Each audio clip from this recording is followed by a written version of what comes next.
G'day government investigators and fraud controllers. I'm Mike Evans from the Australian Security Academy, and welcome to our support program for the Diploma of Fraud Control, the Diploma of Government Investigation, and the Advanced Diploma of Government Investigation and Fraud Control.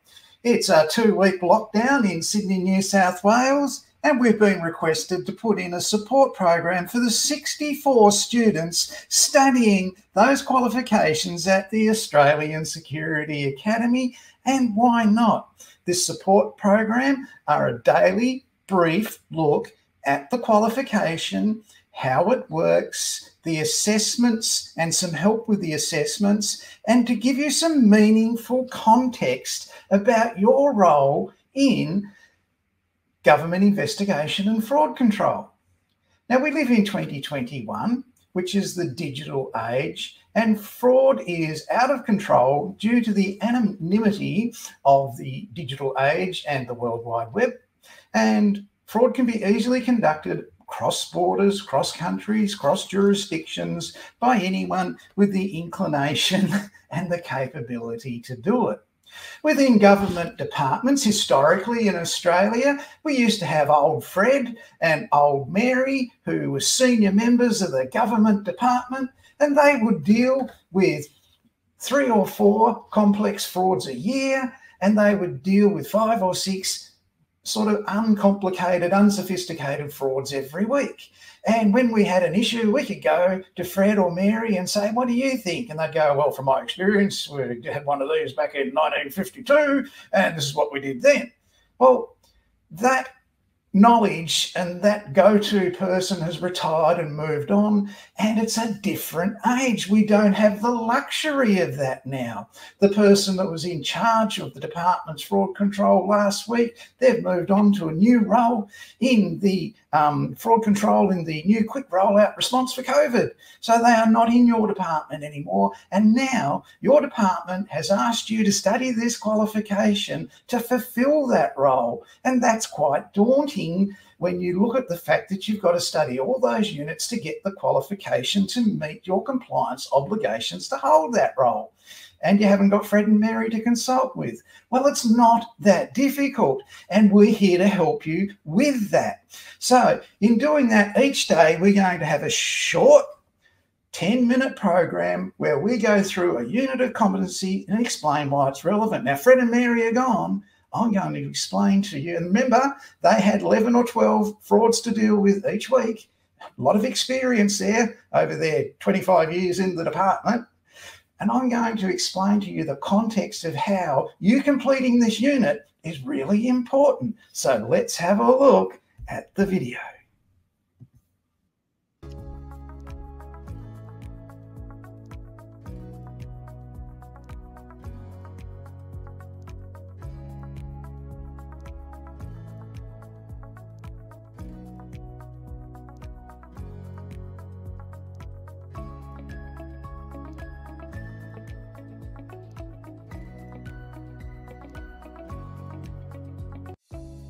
Development and implementation of fraud information systems. This unit describes the skills required to coordinate the development of data information systems relevant to fraud corruption control. This includes establishing objectives of data collection, ensuring that data collection matches requirements, and implementing data collection matching systems. This unit applies to those working as internal staff or contractor consultants involved in the development of data information systems. The skills and knowledge described in this unit must be applied within the legislative, regulatory and policy environment in which they are carried out. Organisational policies and procedures must be consulted and adhered to. Those undertaking this unit would work autonomously, performing complex tasks in a range of familiar contexts within their organisation. So there are 3 assessments in this unit. Where can you get help with those assessments? If you are studying the Diploma of Fraud Control or the Diploma of Government Investigation or the Advanced Diploma, scroll down to the unit in your Moodle menu and find Coordinate and Development Implementation of Fraud Information Systems. Click on that and then scroll down to topic 3.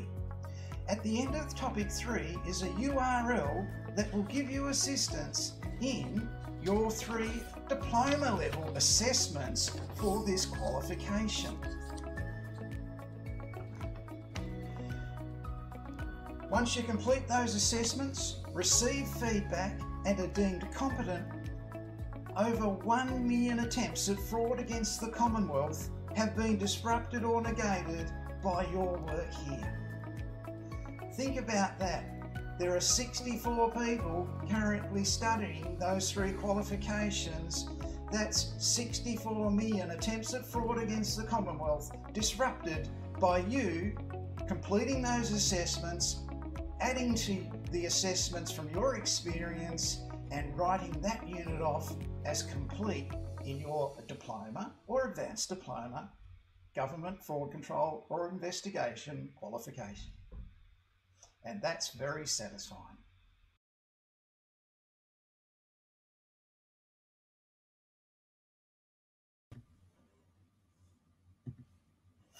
It is very satisfying. So when you look at it logically, with Fred and Mary gone and their 13 incidents of fraud a week, you're going to be looking in the currently and into the future, running into the millions of frauds against your department or departments you work in.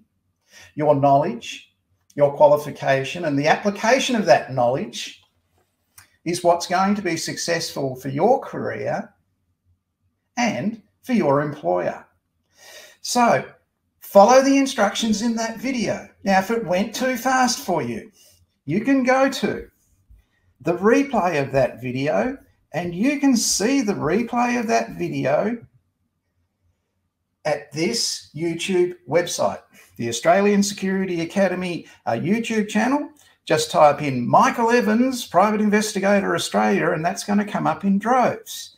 And when you go to that channel tomorrow morning after 6 a.m, you'll be able to see the replay of that video. Now, why is the replay important? At the beginning and at the end, it gave you 2 quotes that are to become your mantra in fraud control awareness. Go back and replay them. If you're watching this on Facebook, you can just hit replay of the video on Facebook and see it immediately. But those 2 short quotes are to become your management mantra in relation to fraud control moving forward in your fraud control awareness. So it's not just coordinate development, implementation of fraud information systems that have been a winner with this short 8-minute video. It's been fraud control awareness unit as well. It's up to you to go to that URL that I've directed to you, practically apply what you see in there in your assessment answers. Don't cut and paste, put it in your own words and give some context from your government department or the one you're aspiring to work in. So with that, you've been significantly and substantially helped to get competent with that 1 unit, and that one will soon be over if you follow the guide in this video. I'm Mike Evans from the Australian Security Academy. I'll be back tomorrow with Conduct an Investigation. It's part 2 of our series for the Diploma and Advanced Diploma of Fraud Control Study Support Unit COVID-19 Support Program 2021 at the Australian Security Academy. I'll see you then.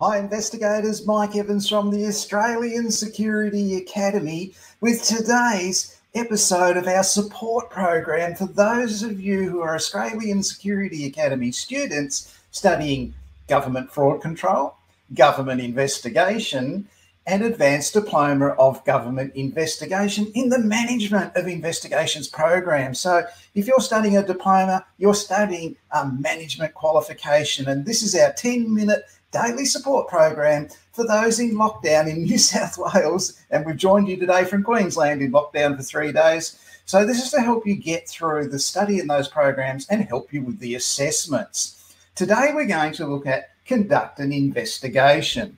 And I made the point yesterday, and it's really important, that gone are the days where we had the single go-to person in the department who we could rely on to give support and advice on an emerging trend in investigations. And I talked about old Bob and old Mary, and you'd go along and say to old Bob, what would you do in this situation? And he'd go, yeah, back in 1963, we had the SMECs.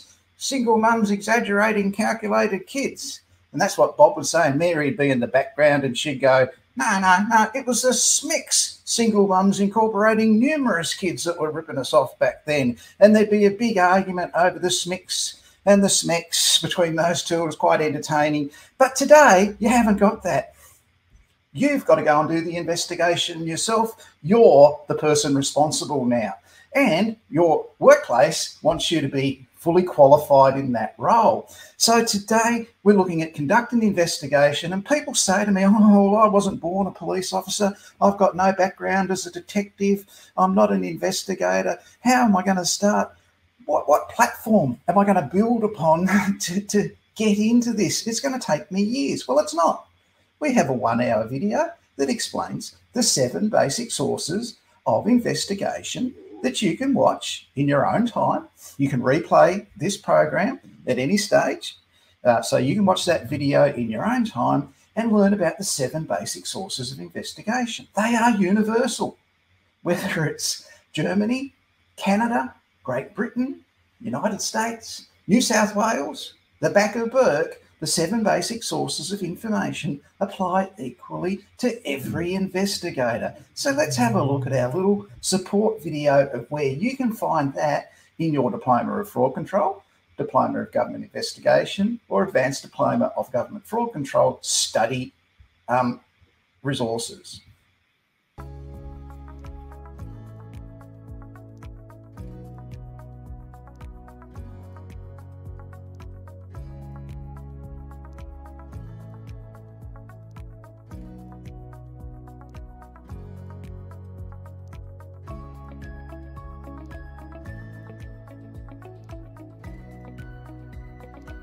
Today we're looking at the unit Conduct an Investigation.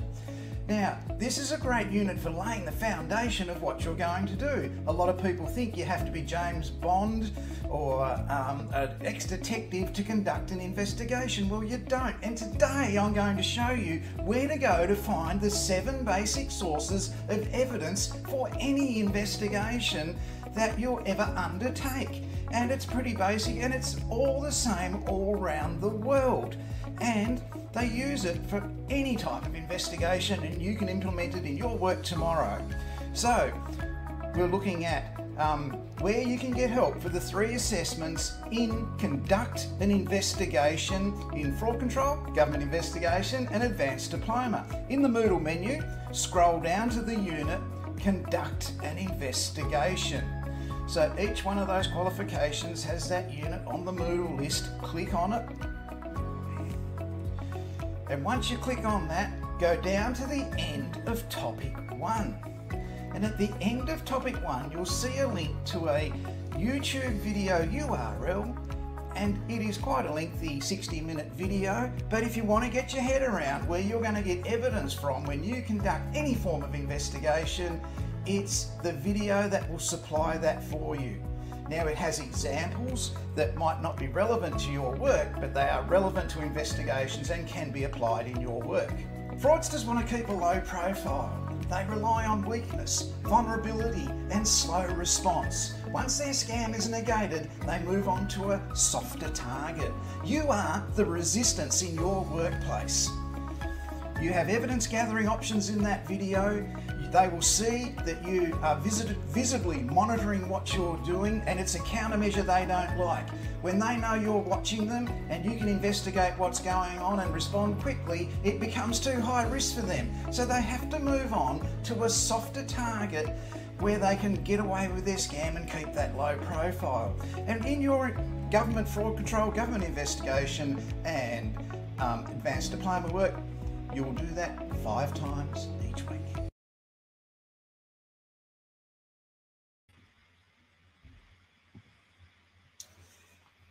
Five times a week, you're going to be successful because you watched that video, you did your assessments, you applied what you saw in the video and the rest of the resources in this substantially resourced unit. There is a heck of a lot of resources in there that you can use in your investigation work. In that Moodle unit, conduct an investigation. And if you apply what's in there, you'll probably be successful more than 5 times per week in your investigation work. So keep that in mind. When you become qualified in that unit and competent in it, it makes it hard for those who wish to commit fraud against your department. Fraudsters do not want to be exposed. As soon as they're exposed with their scam, they'll move on to the softer target. So they'll go down the road and try and rip off Veterans Affairs, or they'll go and try and rip off the education system. But because you're there, you're qualified, you're right onto what they're doing, and you hold that unit from yesterday and this one from today, you make it hard for them and you send them somewhere else. So that's great value for your employer, for your future career, and for the Commonwealth of Australia saving money as a result of your hard work in this study. So earlier in this video, I talked about the SMECs and I talked about the SMECs. So we had the SMECs and the SMECs. Everything that happens in government, there's an acronym for. It's really weird, isn't it? So I think there must be someone there that sits around, gets paid $75,000 a year plus superannuation to come up with acronyms. Tomorrow, we're going to look at Kapoom. Have to be the best acronym you could possibly have. And in that video tomorrow, for a short 10 minutes, when we talk about our study support, you're going to find out, do government departments share information? See you tomorrow. I'm Mike Evans from the Australian Security Academy. Good work, investigators. Well done.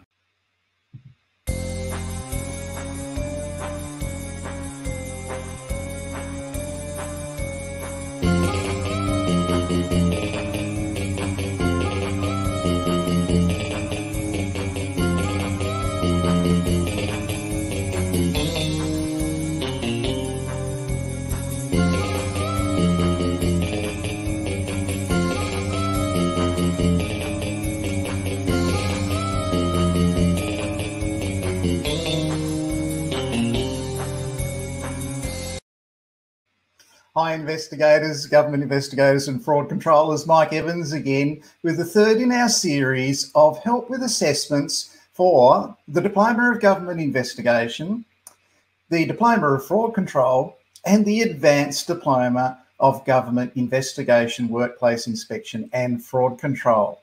During these short 10-minute programs, we're showing you where to go to get assistance with the assessments so you can move through this diploma assessed unit quickly and in detail, and find and research your answers for those assessments and be deemed competent in that unit as it builds towards your required units for your diploma. Now, today we're looking at anticipate and detect possible fraud. Yesterday, I was talking about that. This is our third episode in the series. Yesterday, I was actually talking about that, and I made something up, and it was something that I just made up. So I was talking about today, we can't go to old Bob or old Mary and us, and we don't have that single go-to person in the department anymore who's full of knowledge. They're all retired, they're gone, they've been transferred, whatever.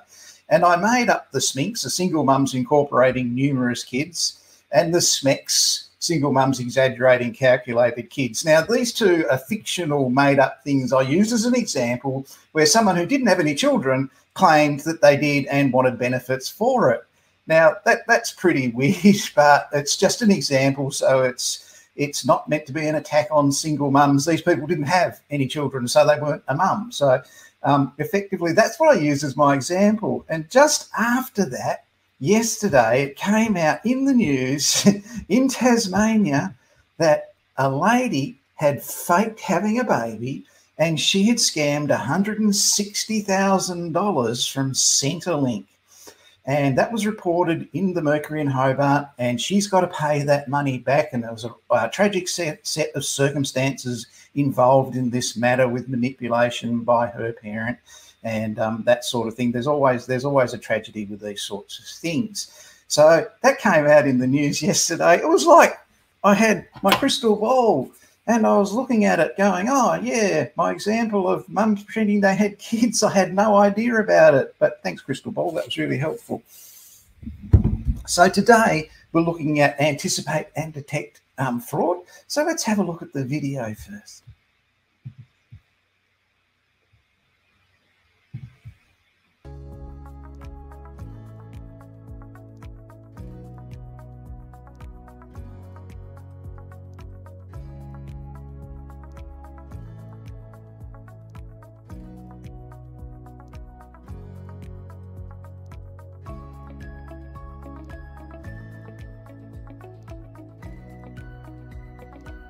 Hi, Mike Evans again from the Australian Security Academy, and in this episode we're looking at anticipate and detect possible fraud activity. Hackers are out there and they are looking for vulnerabilities in your agency. They're methodical, they work through problems and they collaborate. They look for the weakest link so they can get in to steal whatever they want to steal, or manipulate what they want to manipulate, or insert what they want to insert. So if they're after your CEO, there's no use trying to do it at your workplace's website, but they will go after her at her charity. So they think these things through. So for a whole of qualification for Diploma of Government Investigation, Diploma of Fraud Control, or Advanced Diploma of Government Fraud Control, go to the unit, anticipate and detect possible fraud activity. Scroll down to the end of topic 1. So here's topic 1. Scroll down to the end of it, and there are 2 resources to help you with your assessments throughout this program. Firstly, there's this link to a URL about discovering all your possible countermeasures, and secondly, there's a document about CLIPOOM, the information sharing legislation for Commonwealth Government departments. Over 450 pieces of malware are created each day. Earlier this week, I told you just by completing the assessments in one unit, you were going to disrupt 1 million fraud attempts at your workplace. And you are. And if you work there for 20 years, it'll probably be 2 million. So keep in mind, hackers are methodical, they work through problems and they collaborate. How do they think? A normal person thinks when you say to them, this is the new iPhone 4, what does that do? The hacker thinks, oh, that's the new iPhone 4, what can I make it do?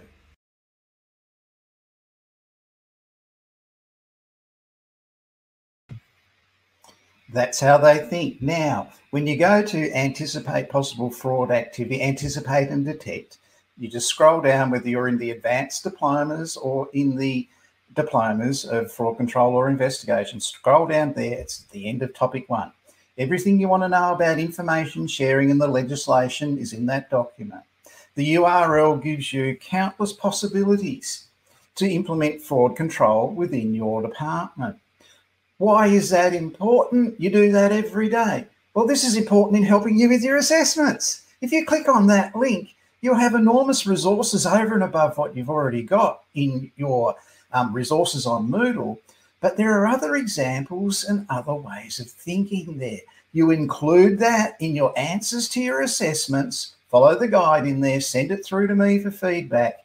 You'll work through this program a lot quicker than struggling to think about it over the weekend or at work on your own. There's help for this sort of stuff. It's in topic 1 in anticipate possible and detect possible fraud activity, and it's going to help you with your assessments.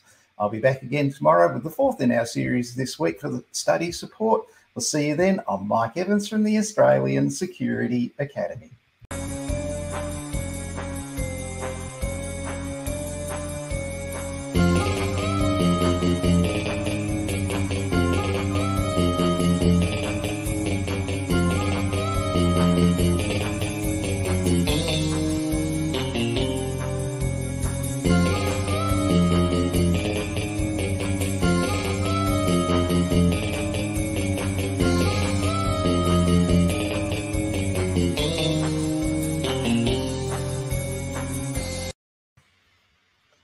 Hi investigators, Mike Evans from the Australian Security Academy with today's support episode for people studying the Diploma of Fraud Control, Diploma of Government Investigation, and the Advanced Diploma of Government Fraud Control, Workplace Inspection and Investigation during the COVID-19 14-day lockdown in New South Wales. We were requested to provide this assistance program with for those people that are in lockdown and studying. And so each weekday, we're going to be presenting some of that assistance. So today I'm looking at where you can go to get a specific activity and get specific help on it. But before we go there, I just want to show you a little short video about tunnel vision and making up your mind about something and it not being correct. So let's just have a quick look at it. You've got to watch it. You've got to read it. When it goes.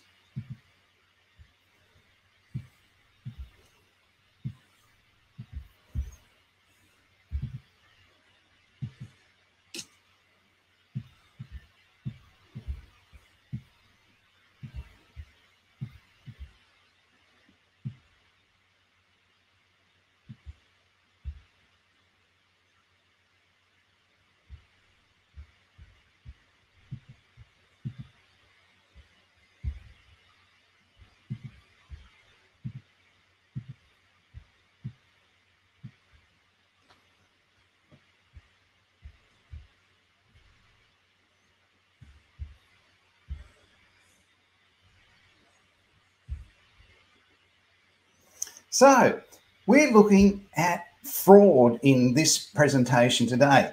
So definition of fraud is a lie told to gain benefit, chattel or advantage.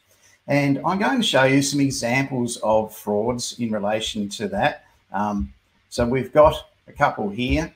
This one's a beauty. She's a lady in South Australia who lied on her CV about her application for a job. She was awarded a $300,000 a year job in government in South Australia, and now she's going to jail for that lie. The definition I told you was a lie told to gain a benefit, chattel or advantage. Now, she got the advantage of that job. Other people who were far more qualified than her missed out on the job, and so she got the job. So she was found to be incompetent at it, found that she'd lied at it, and this was only after an investigation. This gentleman's famous in Australian history. He got a $400,000 a year job in Myer in Melbourne just through lying on his resume. He was charged with fraud by the Victorian Police. You can Google his name and see what happened to him. This one's hot off the press, happened in Tasmania today. A horse breeder was jailed for defrauding the Commonwealth of $100,000. So it's very serious stuff in relation to what we do. There are serious outcomes. Our investigations are going to affect someone's reputation, someone's way of life, even potentially someone's freedom. So let's have a look at our little video that's going to help you today with one assessment activity.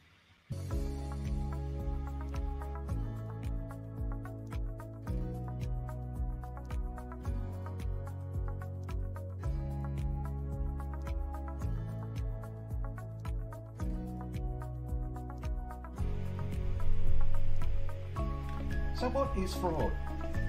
Fraud, the definition that you should be using to make it simple for creating fraud control awareness is... Oops.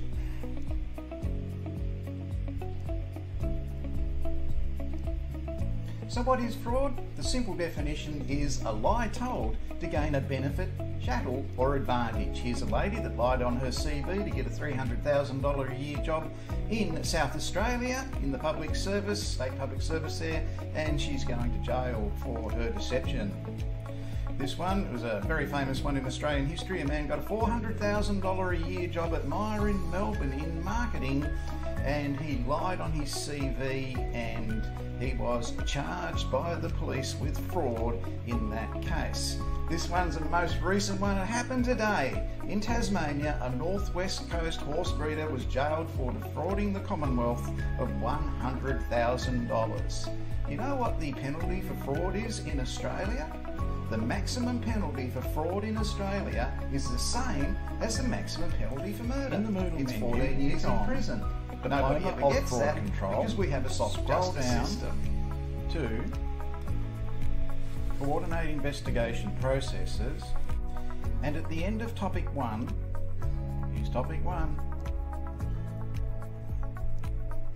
you will see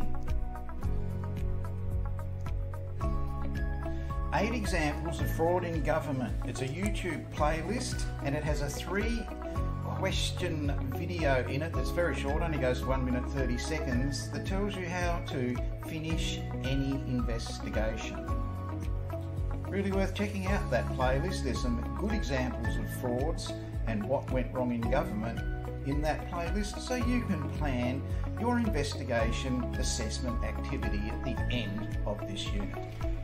Fraud is not only conducted by hackers, it's also conducted, as you've seen here today, by people within government or aspiring to work for government. You're the investigator. Use those 3 questions in every investigation.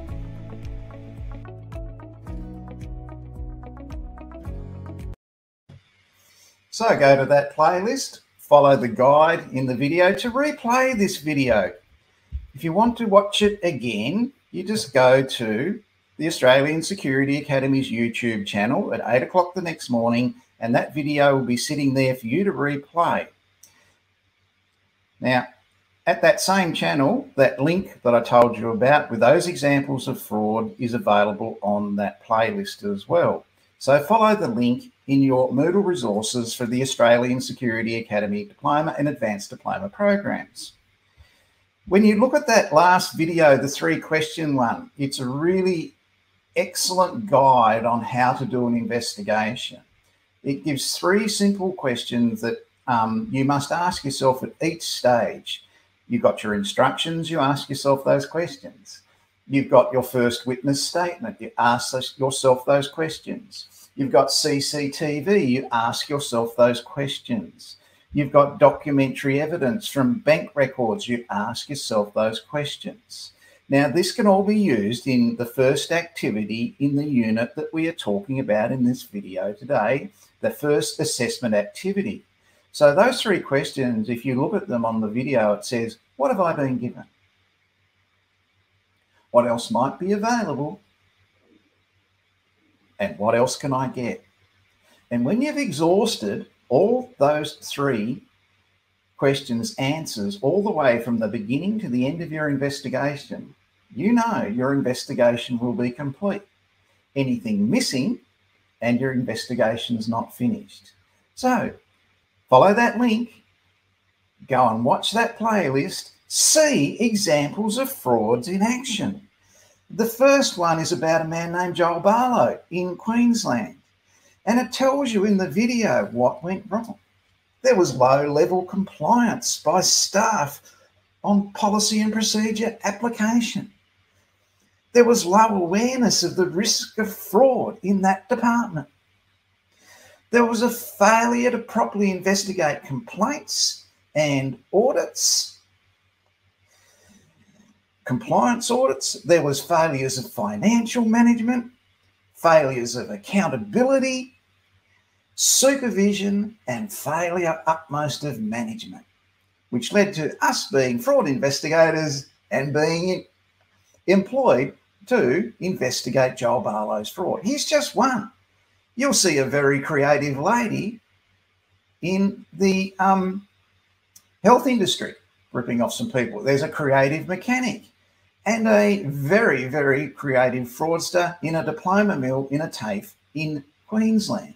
These are all very good examples of what can go wrong with people internally in government committing fraud. So it's not just people applying for benefits that commit fraud, but people who see weaknesses and vulnerabilities within government and take the opportunity that's presented to them to commit fraud. So thank you for watching today. I'll be back tomorrow with how do you go through the recognition of prior learning process in your study for Diploma of Government Investigation, Diploma of Government Fraud Control, Advanced Diploma of Government Investigation, Fraud Control and Workplace Inspection. I'm Mike Evans from the Australian Security Academy. I'll see you then. Thanks for watching.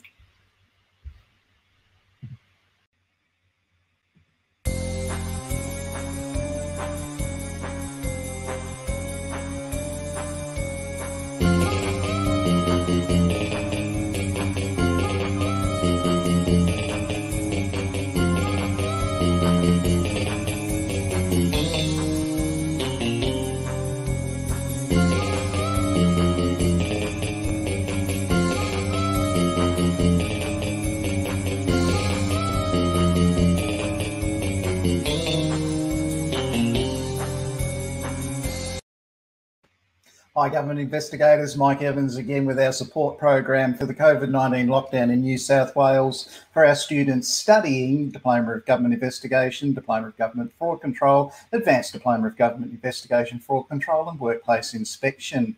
Today we're going to look at a substantial investigation technique called the time and event line. Now, as government investigators, we use time and event lines quite extensively. The police use time and event lines. Here's one they use in a murder of Jill Maher in Melbourne. That's an indication of the time and event line for things that happened there. Here's another one where a husband killed his wife in Melbourne. There's some of the time and event lines that they established during the course of that investigation. And this one's a murder in Victoria as well. So there's just some examples of time and event lines. And in the presentation that you'll be directed to at the end of this program, you'll see some specific ones. Now, nothing can happen in our reality without a day, date, time, and location attached to it. So if someone's going to lie to you, there's going to be something missing in relation to location, date, or time, or whatever that might possibly be. So keep that in mind. But in government investigations, we use time and event lines for some, we use the application of those for some certain things. You'll see in the video I'm about to play you how the Child Support Agency used it to solve issues over who had children at what times, which was one of their major problems. And they took the presentation that you'll receive the link to on time and event lines, and they applied that to their work, because the video that the link is to has nothing to do with what you do in government investigation. It's a process and it shows you how the process works. But the bright people at the Child Support Agency applied it to their work and they solved a major problem there. So keep in mind, people, nothing can happen without a day, date, time and place. And only one person skips around that, and she's fictional and not real. So keep that in mind. You've got an investigation that happened somewhere. It happened at a time, it happened at a location, and it happened on a date. So that's one of the things that is a really important method of investigation, the time and event line, and you will use them extensively when you get a ministerial. Because you're a government department manager, you are going to receive ministerials. Now, those of you who know what it is, you're laughing right now, but those of you who don't, here's the explanation. CEO of the Insurance Council of Australia, Andrew Hall, told the House of Representatives Standing Committee. CEO of the Insurance Council. That's the wrong one. Sorry, my apologies. We're live and I've stuffed it up again. Let's go.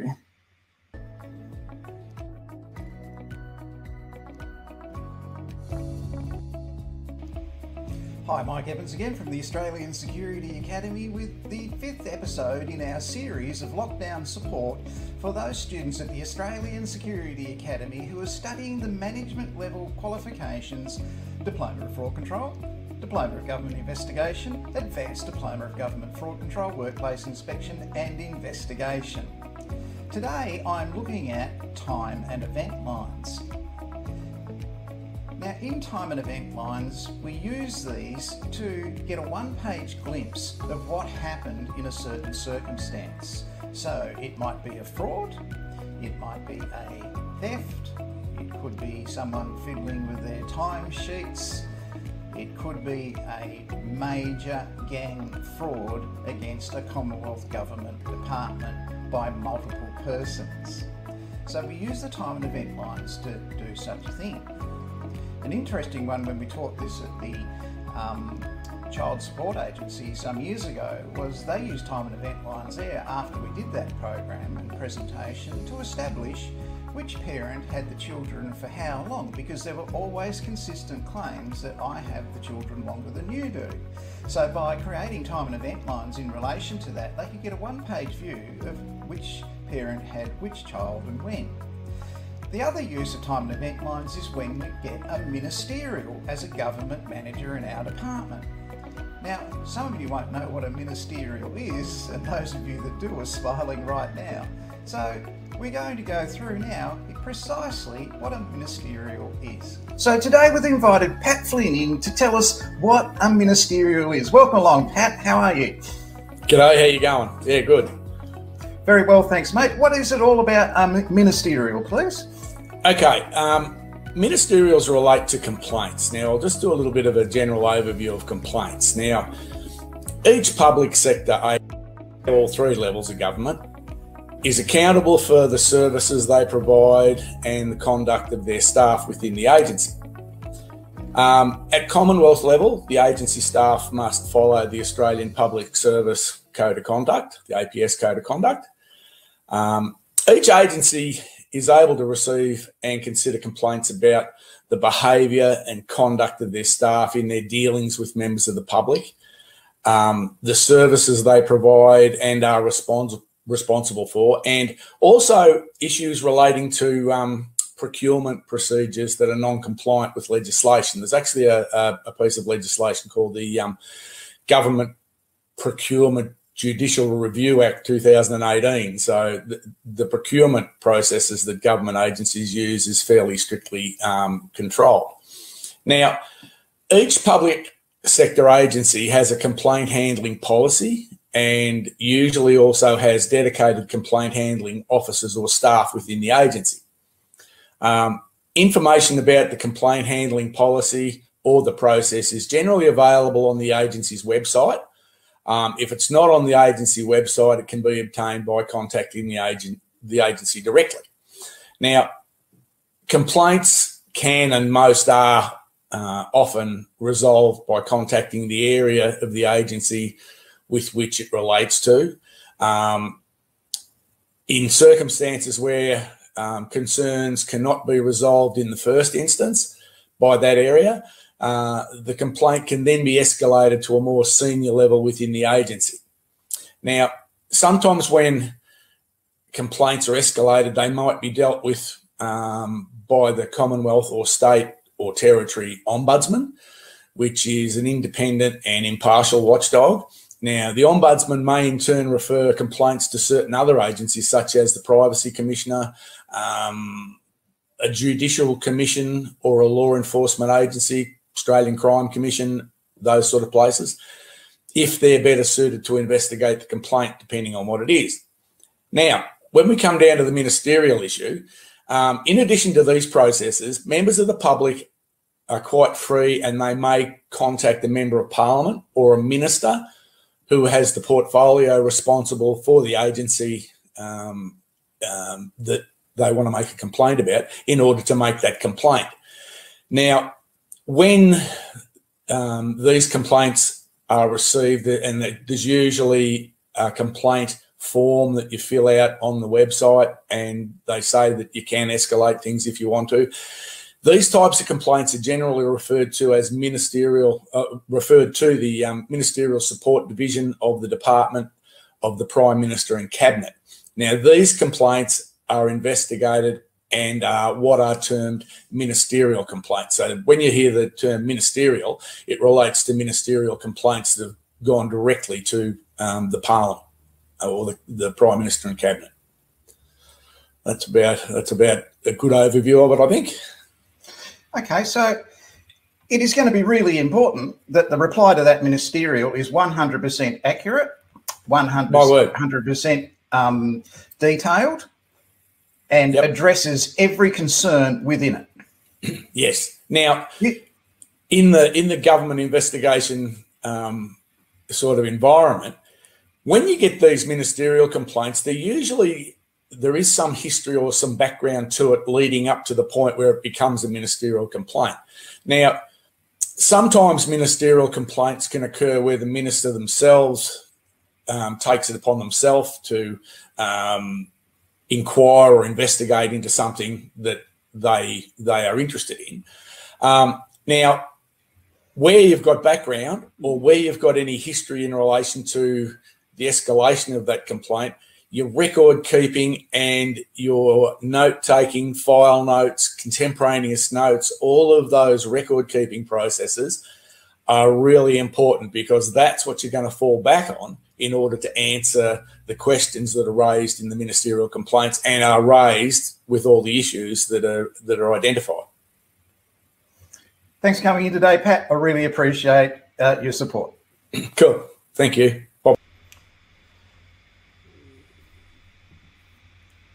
To locate the presentation, which runs for 49 minutes on time and event lines, go to Conduct an Investigation on your Moodle menu, scroll down to the end of topic 3 and you'll find it down there, and you can watch that presentation. It has nothing to do with what you'll investigate as a government investigator, but keep this in mind.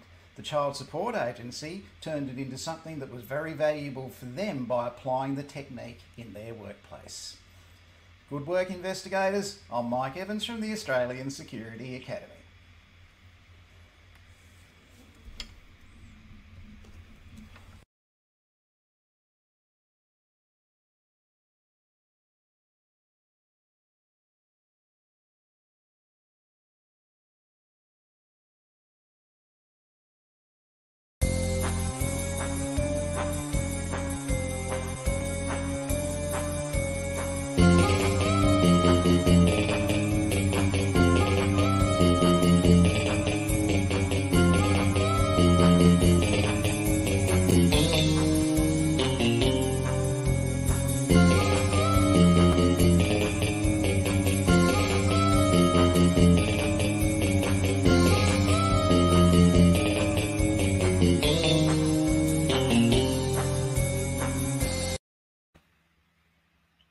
Hi investigators, Mike Evans again with episode 6 of our Government Fraud Control Diploma, Government Investigation Diploma, Government Workplace Inspection Diploma and Advanced Diplomas support program for people during the COVID-19 lockdown in Sydney. This has been requested to help them with their study while they've got time to do it. Today we're looking at workplace health and safety.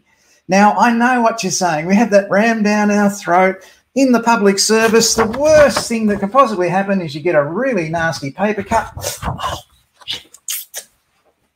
But it is a whole lot more serious than that. So let's go over and watch the video.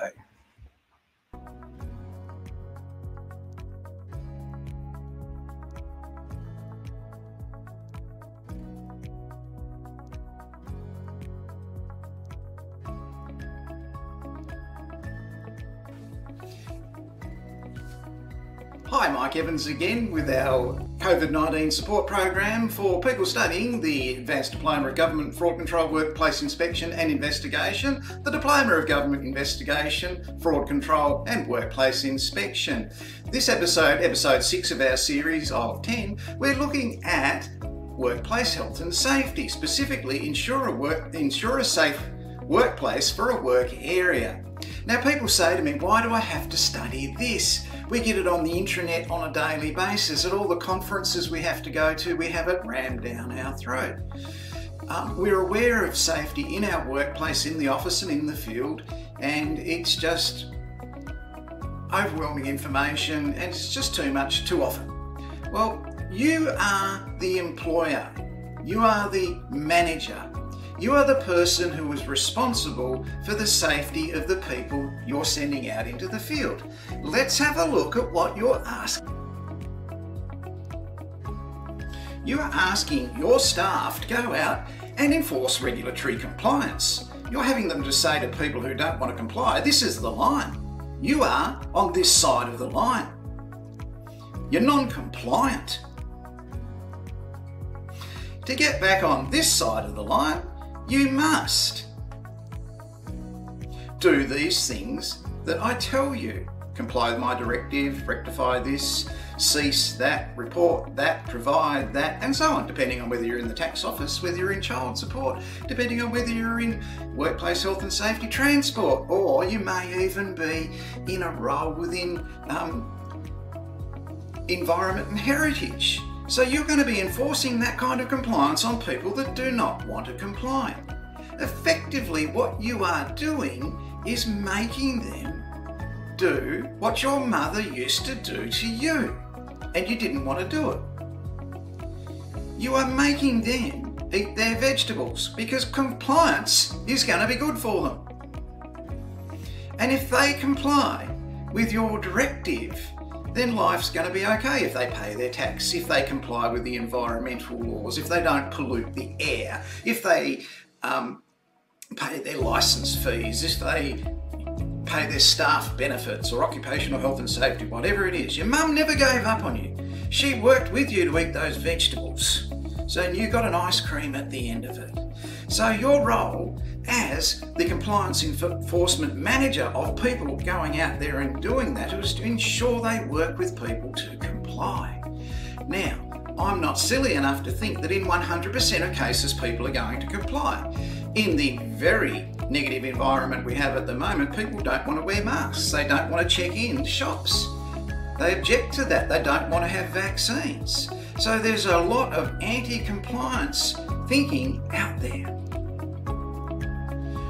Your role as the manager of the people working for you is to ensure their safety when they go out and take statements, when they go out and collect evidence, when they go out and execute a search warrant. So safety is part of what you do. Now, let's come back to what the most common injury to investigators is. Personal protective equipment is vital. A lot of the times you're going to be conducting work where there was already one accident, and if you're going there, you're going to have to abide by the safety rules when you go there to measure, inspect and videotape the scene. So sickness and accident reporting are very important. Ergonomics, manual handling, noise control, storage of any hazardous substances you may collect as evidence. Now, a lot of people don't know this, but the most common injury to private investigators who are always in a hurry and rushing to their next appointment is a simple, easily avoided injury. What they do is they grab their laptop computer and they throw it in a bag and they throw it over their shoulder with a shoulder strap there, and they rush out the door and the door shuts behind them, the bag jams in the door and they pull a muscle in their shoulder and they're in neck pain and back pain for a long time afterwards. That is the most common injury to private investigators. Now, I know it's disappointing that it's not bullet wounds and fight scars and stuff like that, but it's quite a safe industry if you use common sense. So keep that in mind before you rush to your next appointment. Take a deep breath, have your bag ready, open the door, go through the door, make sure your bag's with you all the way through, then close the door behind you.